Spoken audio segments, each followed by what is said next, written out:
یہ ایک حیرت انگیز کہانی ہے۔ ایک عام طبقے کی لڑکی جو اپنے والدین کی بے حد فرمانبردار تھی۔ والد نے دعا کی میری بیٹی صدر بنے اور وہ بن گئی۔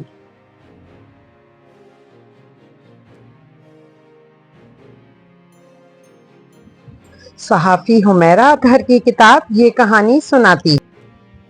پاکستان کے پہلے ویمن بینک کی پہلی صدر اکرم خاتون جنہوں نے تاریخ رقم کی، انہوں نے اپنے اصولوں کی خاطر وزیر اعظم کی بات ماننے سے انکار کر دیا۔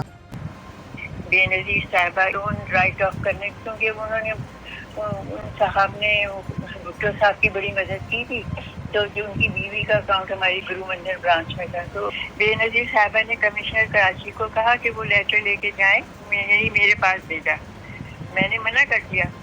تو وہ کمشنر کراچی کو بڑا عجیب لگا، انہوں نے حبیب بینک کے پریزیڈنٹ کو فون کیا کہ ایسا ایسا ہے، میں کیا جواب دوں؟